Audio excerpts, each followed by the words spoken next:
he's on a bit of a mission to communicate to the wider community his views on things to do with the treaty. I'm really careful to stay in my lane on this.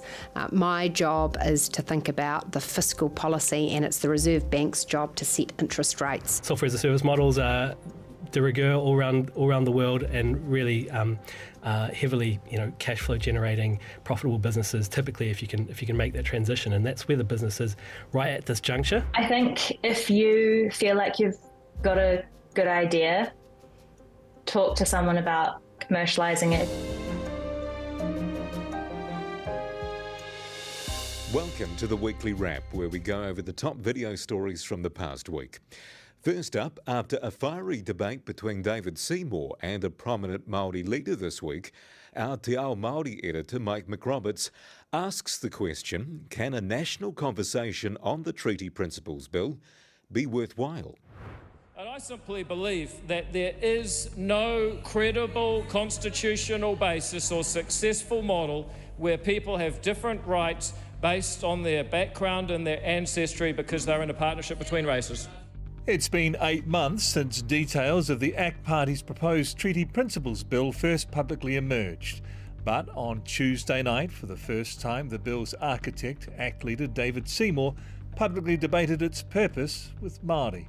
Hosted by the Working Group Political Podcast, Seymour took on Te Runanga o Toa Rangatira Chief Executive Helmut Modlik in an hour-long debate.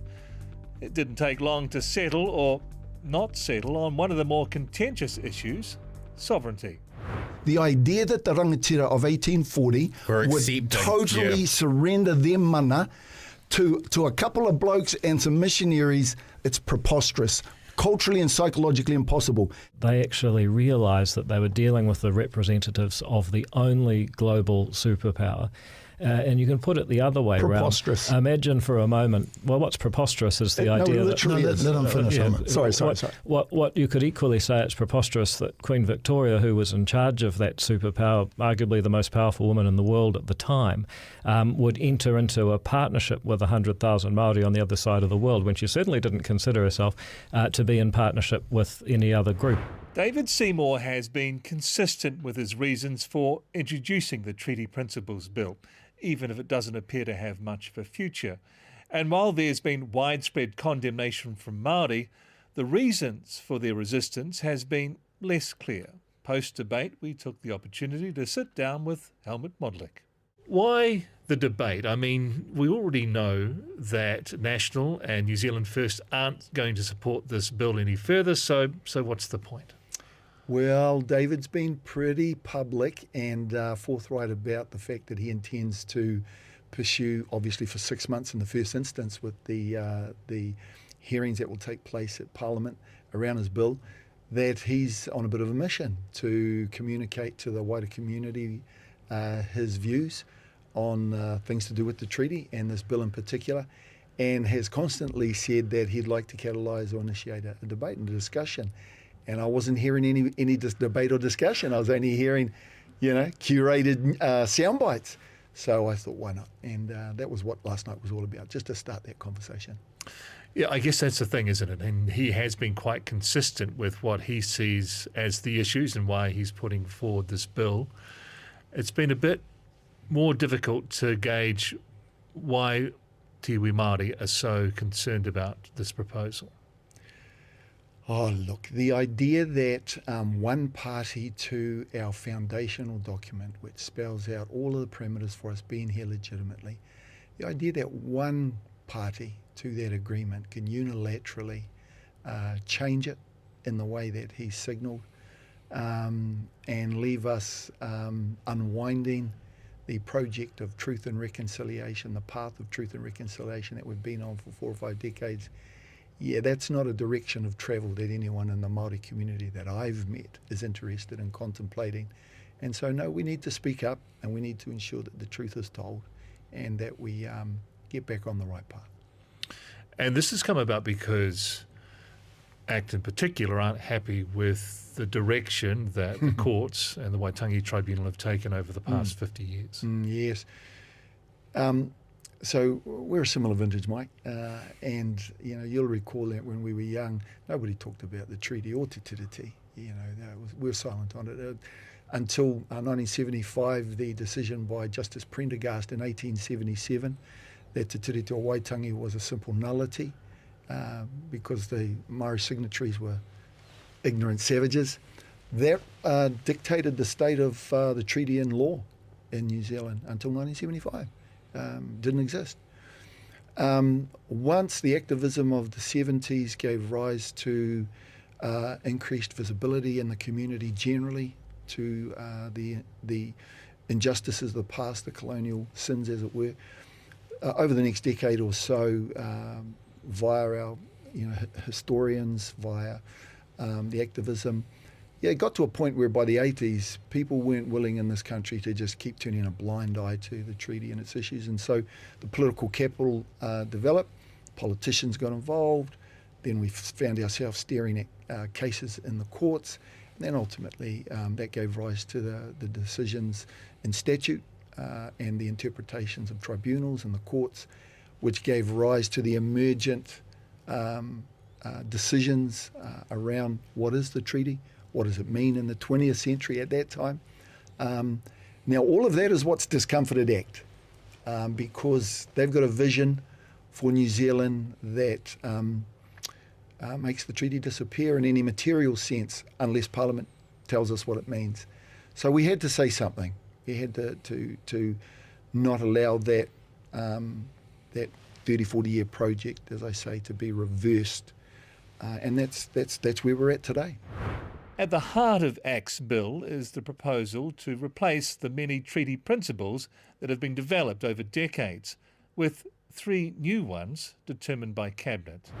How do you reconcile the Crown's position that they have sovereignty and the coexistence of rangatiratanga? Those are not entirely reconcilable. What is reconcilable is the existence of governorship or kawanatanga and the coexistence of rangatira. And the funny thing is, those are the actual words. So here's what happened.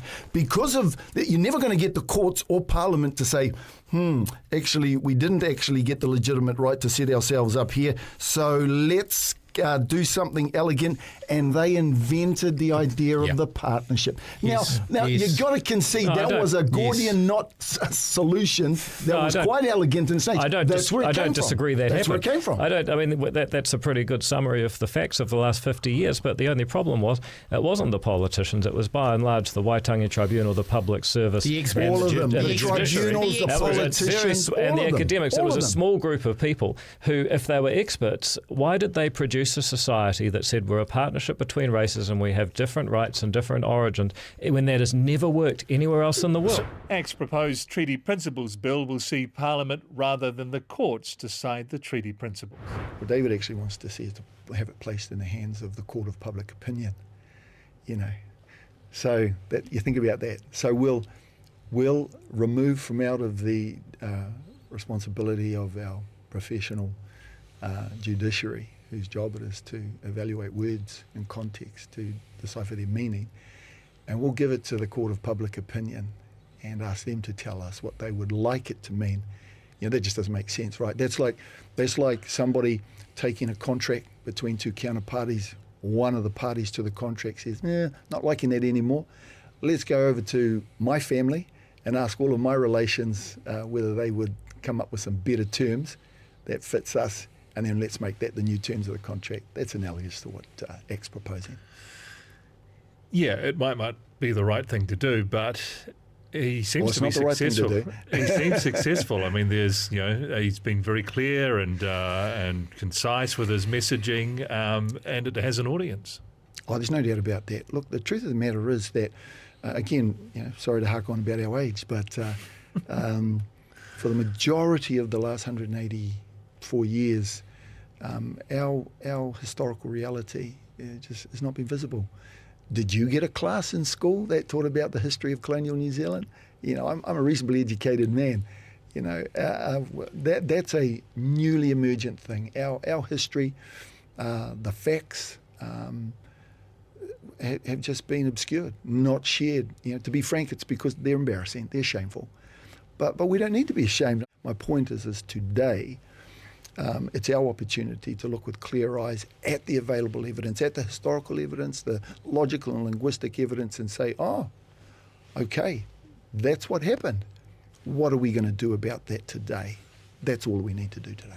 Look, it's all really interesting, but I actually don't see what you're trying to say or why you disagree with me, because the Treaty Principles Bill I propose starts out by saying the first principle is that the government has the right to govern and Parliament has the absolute right to make laws. Where did it get that right? Now, well, if that's going to be stated in the Treaty Principles Bill, you'd have to say it's coming from the treaty. So in a way, I think you actually agree with me. You agree with liberal democracy. You want to live in a country where everyone's equal. You want to live in a country where the treaty is our founding document and the right to govern comes out of it. It comes out of that principle. So it's not really clear what you actually disagree with. Let me clarify for you. Let me clarify for you. You should be a supporter of the Treaty Principles Bill. Here it is. Bill. Concentrate on what I'm about to say.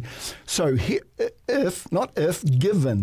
that all the evidence and everything I've cited demonstrates that in fact ngā rangatira ngā hapu of Aotearoa did not cede sovereignty, right? On what basis, what legitimate basis did the British Parliament then, in 1852, pass and implement the New Zealand Constitution Act 1852 that established the House of Representatives? On what basis? What legitimate basis? The answer is none. Because the perception, I guess, is that Māori are getting allowances or special circumstances because they're Māori. Well, look, that's an unfortunate and also disingenuous frame. Look, there's no way to come at that without being, without being a little bit. Hoha. Oh, look. So look, if I could talk about the Te Aka Whai Ora, the Māori Health Authority, right? I was asked to be a member of the board 3 months before the last election, and I accepted, and I thought, well, look, I was going to be the shortest appointment that I've ever had, or we can make a difference. Now, Te Aka Whai Ora as a standalone Māori Health Authority was created, in fact, out of a Waitangi Tribunal decision, but more substantively as an attempt to innovate and create a response to the entrenched and intractable health inequalities that our mainstream, standardised, one-size-fits-all health system that had operated forever was not making any inroads into.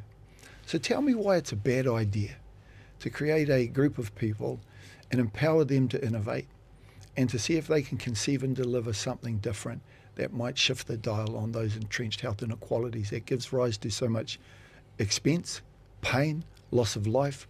Why is that a bad idea? Because the targets are Maori, really? Okay. So my point is that when we're talking about inequality and our desire to try and close those gaps, anything that you do to try and achieve that surely is a benefit to the community.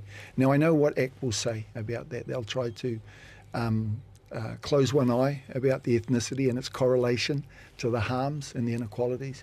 They'll challenge us to find other alternative markers or correlates. But why? Why are you doing that? Why are you doing that?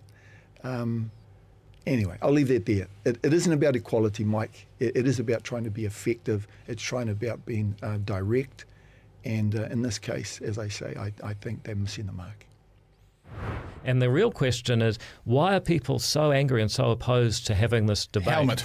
Yeah, you're just repeating your slogans, bro. So here's the issue. So it's Article 2 that speaks to property rights. And I'm here to tell you, gentlemen, I agree. 2 cents in the dollar is not a settlement. That's a down payment. Right? And you said I'm just repeating slogans. As you as libertarians, you should do better than that. The thing that is still problematic is Article 1, which is the root of the matter, right? The distribution of power in order to rule and make laws and all the rest of it. That's the debate. The only other piece that's missing that I would reiterate, and which ACT and David seem intent on ignoring, is anytime you've got a compact, a contract, a treaty between two parties, both parties got to come back to the table if you want to change it. Right? Not the whānau of one, and definitely not one, both. And thankfully, in the near future, I am expecting that the tribes of New Zealand will have agreed a mechanism for us to act in unison so that we can present a shared voice to engage with the kāwanatanga and have this conversation. So I look forward to that day when we can do that and perhaps finally put to bed what does that coexistence look like.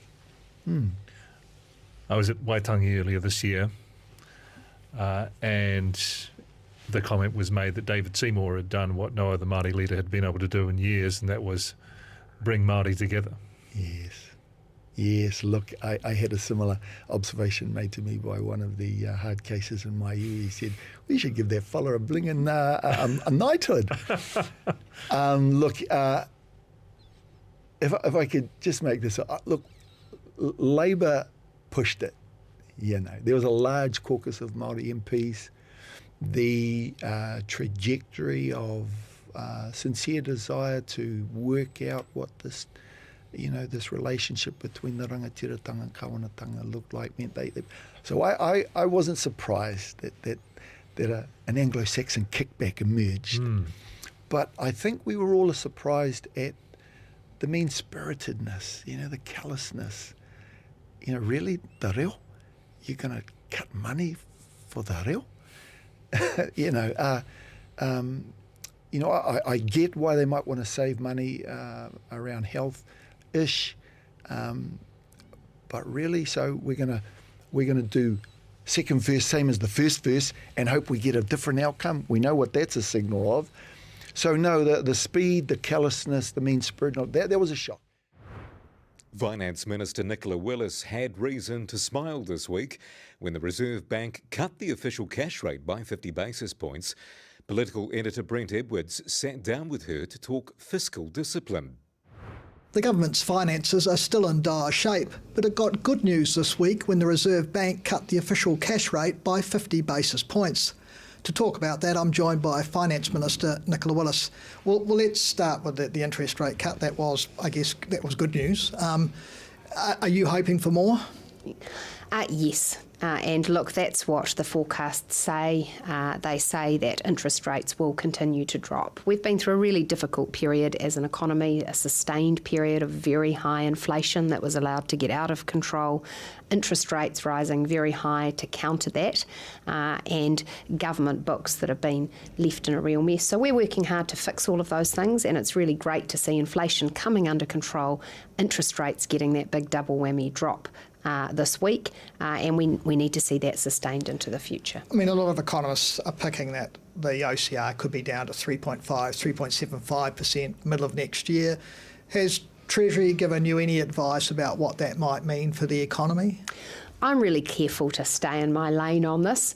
My job is to think about the fiscal policy, and it's the Reserve Bank's job to set interest rates and to decide where those need to be in order to keep inflation within the target band. Saying that, we know that when there are lower interest rates, the impact for households and businesses is significant. For households, it means a lower cost for their mortgage, which frees up cash for other purposes, some of which inevitably flows into the tills of local businesses.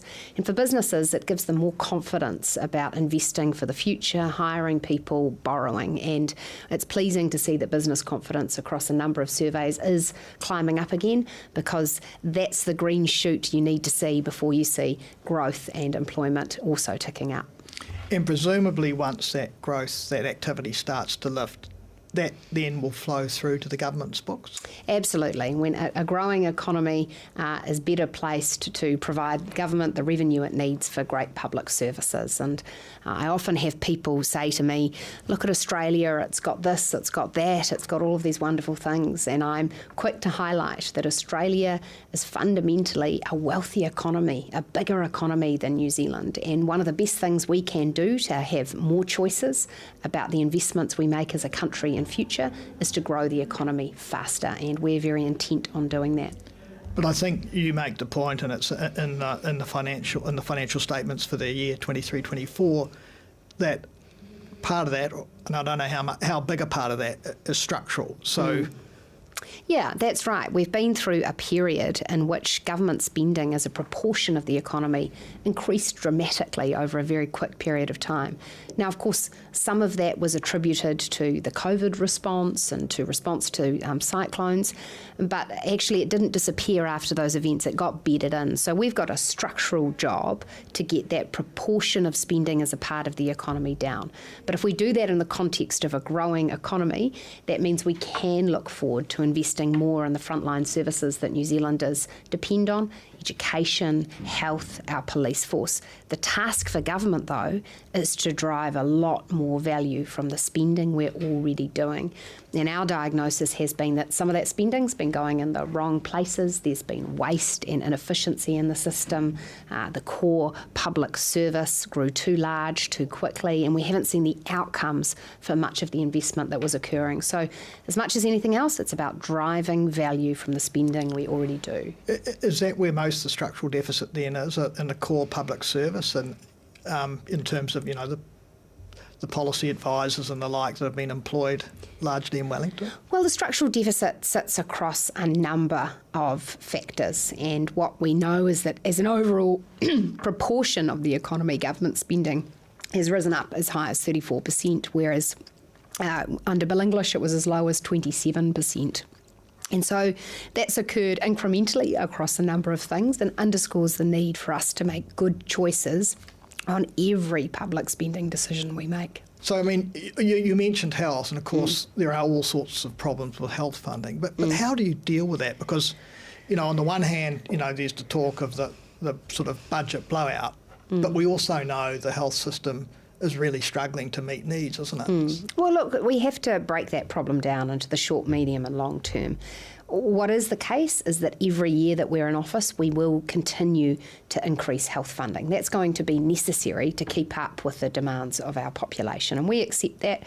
We put additional billions in at the last budget and will continue to do so.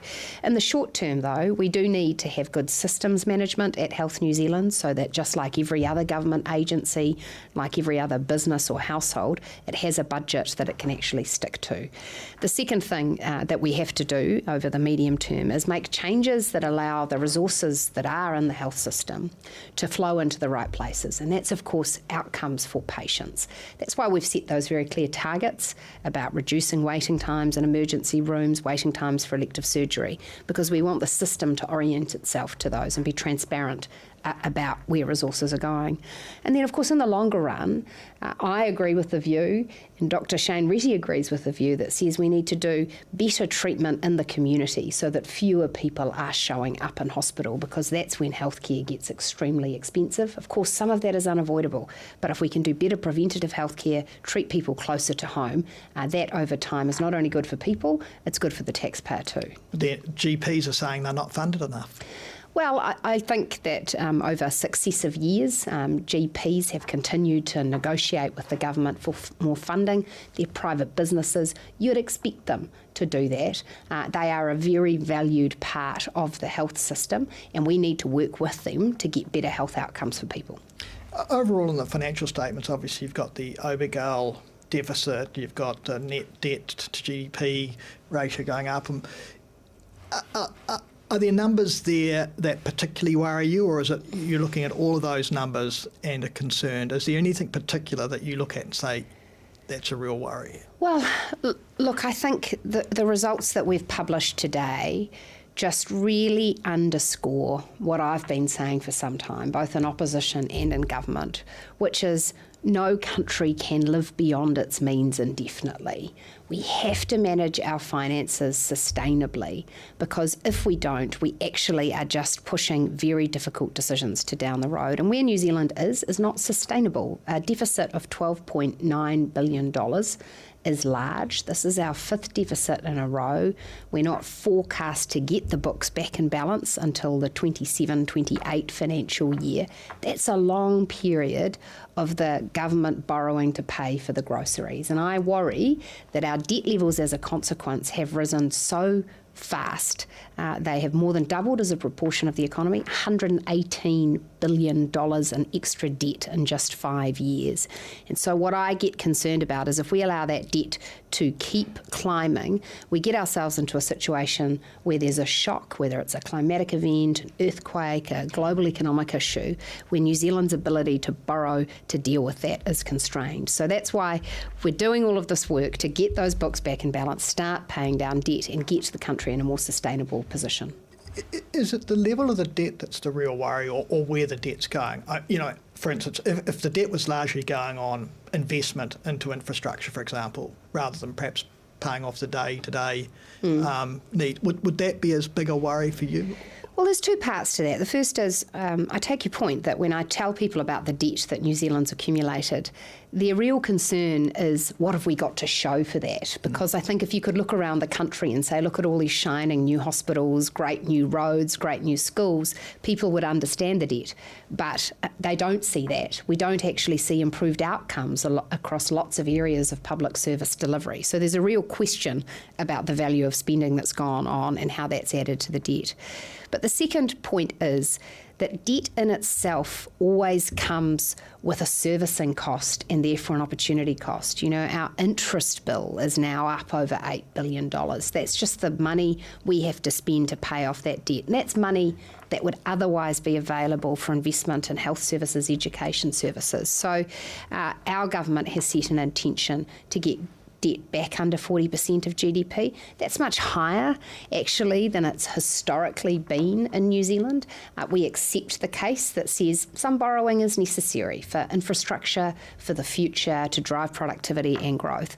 But none of that gets us off the hook for being disciplined about the spending that we do and living within our means. But given that infrastructure investment, is that why too you're looking at things like, toll roads, value capture and other tools to try and generate the funding to finance those investments? That's right. We accept that New Zealand has an infrastructure deficit and we're intent on closing that deficit. We recognise we can't get there with government funding alone. We need to work with the private sector. And when you look at Australia, for example, a lot of its new roads and public transport projects have in part been delivered because of the use of modern revenue mechanisms, tolls, value capture charges and other means. And we think New Zealand needs to take a leaf out of that book and be much more ambitious about the ways in which we deliver infrastructure. One final question around the idea of a structural deficit. Is our ageing population and the age of eligibility for New Zealand superannuation, is that part of what you see as part of the structural problem? I see two separate issues, and I think they're often conflated in a way that's unhelpful. We have the here and now issues, which are over the next 4 years, the forecast period, and which you can look back on over the last 5 or 6 years. What those issues are about is fundamentally government spending getting ahead of our ability to pay for it. We've had a government that made choices that were fundamentally unaffordable in the longer run. But then you have a second, longer-term issue, which is the growing fiscal challenges that New Zealand will face as a result of climate change, of an ageing population. Now, I think that we do need to consider those issues and address them in the longer term, but we shouldn't conflate them with the more immediate issue of the here and now, which is actually to get government spending under control. I don't accept that government spending being as out of control as it has been is simply a result of things like the age of the population. I think there's every reason for New Zealand to be able to invest more wisely and have a more balanced set of books, notwithstanding those challenges. Pistols at dawn. Australian PE investors' opening salvos may rest a little too heavily on a potential sale of the beloved Kiwi cinema software company Vista Group. For a look behind the scenes, here's NPR's Will Mace. When Australian private equity firm Potentia took a 19.9% stake in NZX-listed Vista Group in May, the market figured a possible take private was on the cards. Potentia then told the NBR it wasn't targeting a takeover but wanted board representation. Last week, its push for board seats reached a head as Vista announced the investor had requested a special shareholder vote on the issue. In this week's Shoe Shine, Will Mace looks at how the situation could shake out. So, Will, why has Potentia taken such an interest in Vista Group? Yeah, well, Vista Group, it's a pretty good company. It's one of those Kiwi success stories, founded by Murray Holdaway and others, long time ago, and it's just really gone from strength to strength. Although it has been through a few difficulties recently, obviously with COVID, a business in China that didn't perhaps go as was planned, and they've pulled out of that. And they have had a perpetual license kind of business model up until recently. And then coming out of COVID, they changed leadership last year in terms of the CEO. Stuart Dickinson's come in and really implemented and pushed forward their journey to the cloud and to implement a software as a service model.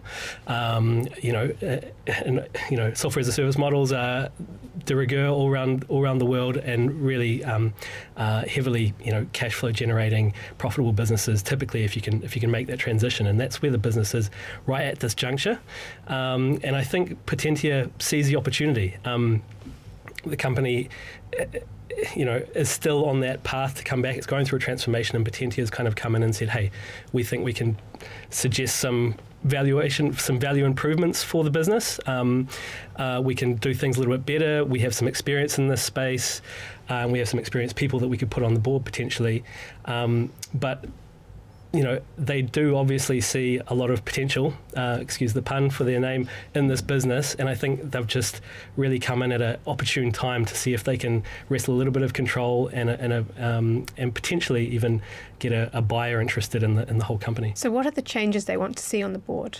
As you said, they came in at just under 20%. Over 20% would be a mandatory bid for the whole company. So they came in at that edge of that threshold. Sort of, I suppose, giving them a fifth of the business, and would expect maybe to have a board representation at that shareholding level, and a lot of companies would give that. But it seems as though the company hasn't really acquiesced to those, I wouldn't say demands, but requests. They consulted their other shareholders, and they said, no, we don't really want to give them a board seat. They actually asked for 2 board seats, one for Amit Chand, who's a Potentia executive, and another for an independent member who has, is the chair of MYOB. Peter James is his name, and to actually remove 2 existing board members so that the board would stay the same size, which was one of the concerns that other shareholders had. So other shareholders at that stage gave feedback to the board and said, look, we're not so keen.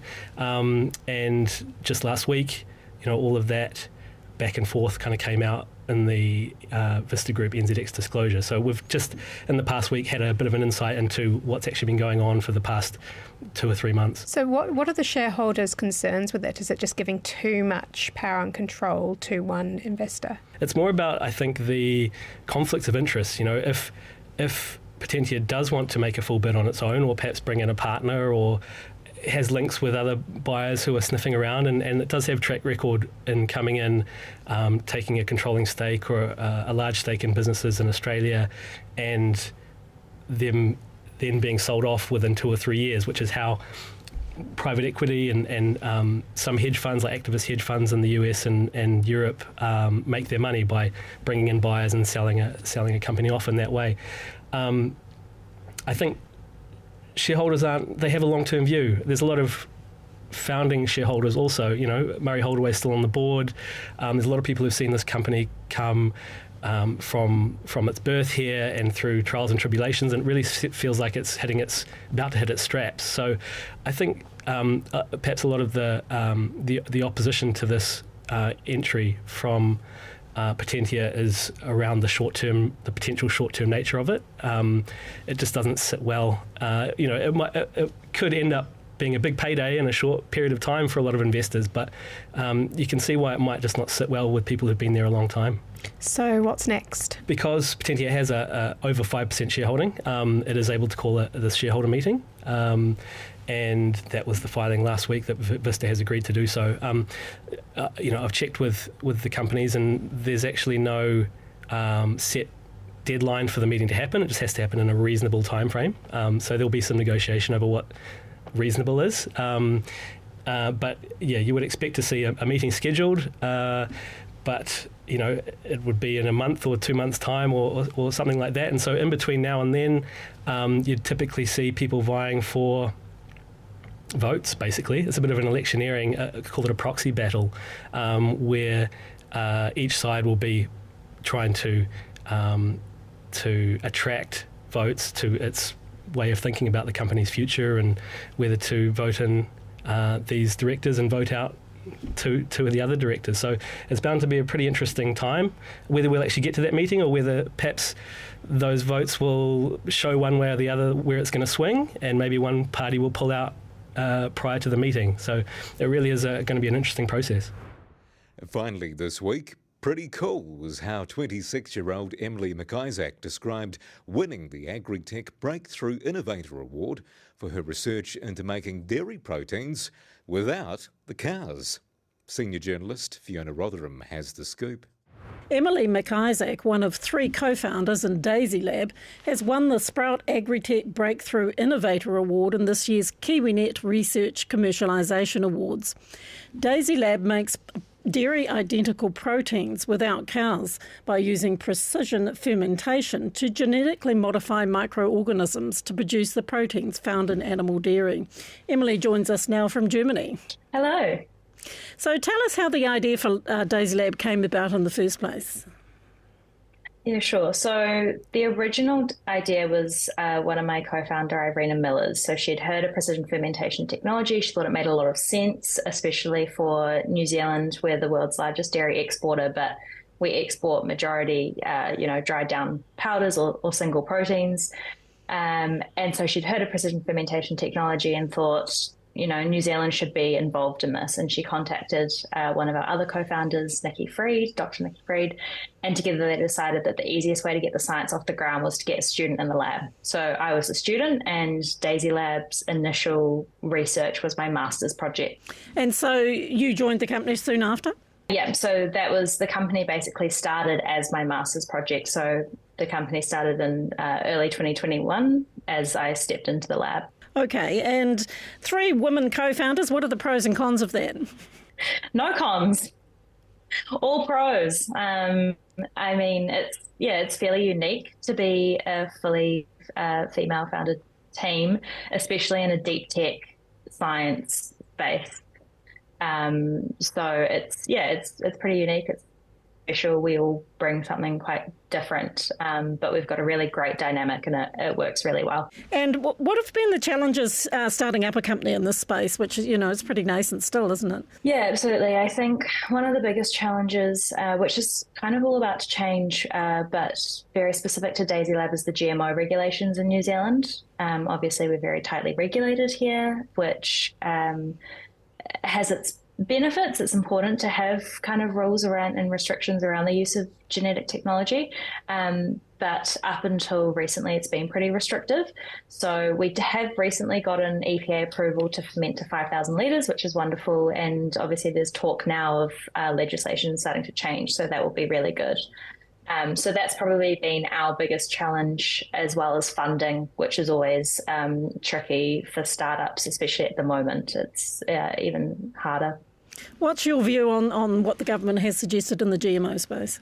I think it's really important. We are far behind the rest of the world at the moment in terms of genetic technologies and our regulations surrounding it.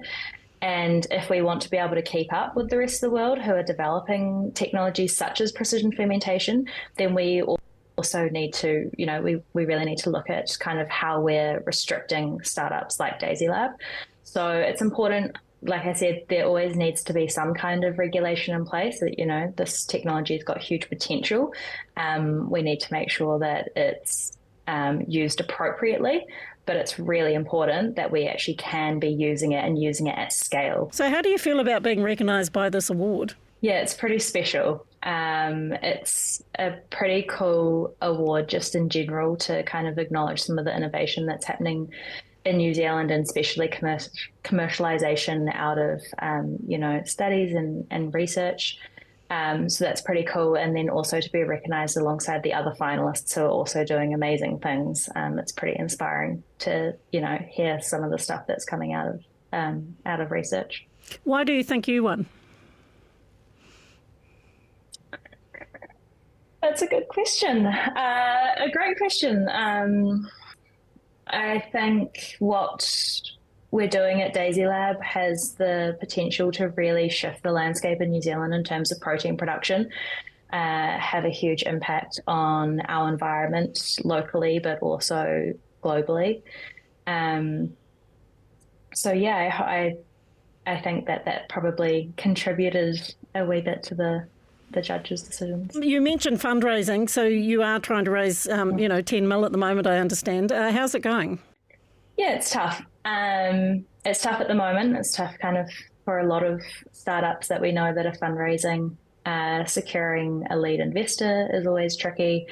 But we've got good support from previous investors. Do you have that lead investor yet or still working on that? We don't have that's what we're working on at the moment. So, and that's the difficult bit at the moment, isn't it? That's the difficult bit for a lot of startups as well. But yeah, so like you said, I'm currently in Germany, so I'm also looking at overseas investors as well. So what are you in Germany for? So Daisy Lab is one of the 10 startups in this year's cohort of the BMW Foundation Respond Accelerator Program. So it's an accelerator program focused on responsible leadership. And they bring together 10 companies kind of working in the climate tech space. And so it's great. So we're here now for the final kind of event of the program, which is the demo day. And so does that attract a lot of investors? It does. And it's also been instrumental in kind of introducing us to the European market, expanding our network here, not only investors, but also industry contacts, future customers. What do you see as the potential for the work you're doing? At scale, it has the potential to really reshape the way that we're producing proteins. It's very well known that dairy is incredibly resource intensive and hard on our environment, especially in, New Zealand, where it's, the cornerstone of our economy, and we have more cows than people. And we love them, but they're not doing any favors to our environment. So we really need to rethink the way that we're producing food.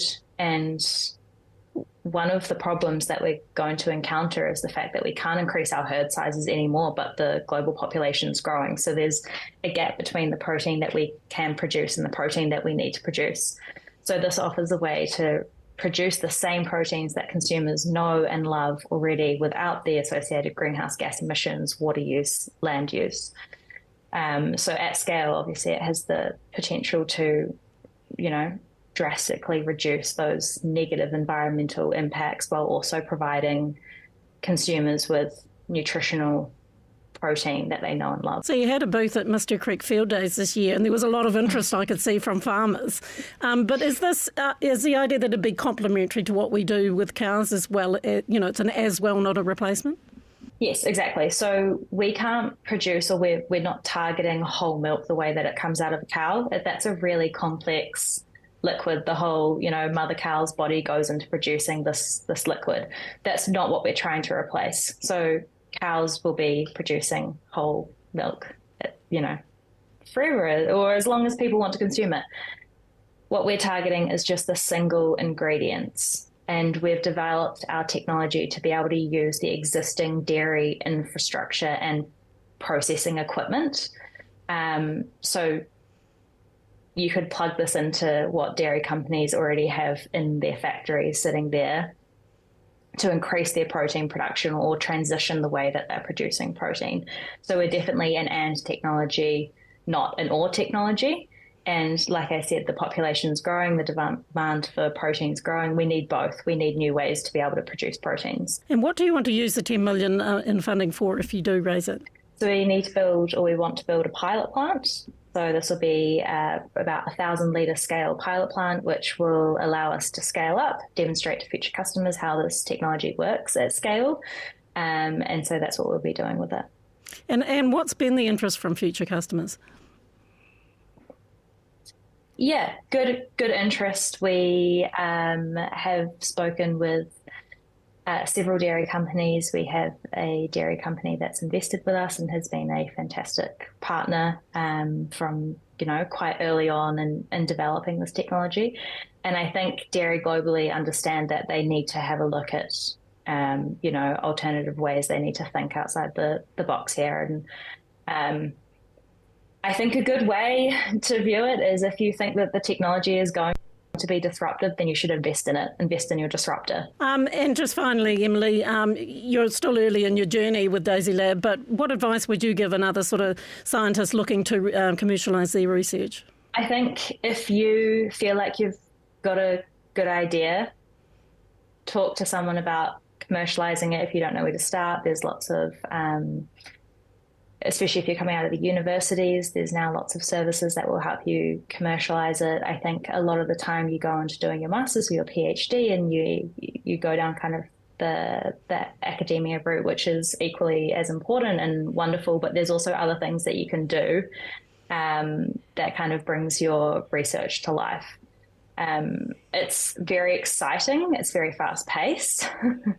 It's a bit of a roller coaster journey and a very steep learning curve, but I wouldn't have it any other way. It's a very cool thing to be involved in.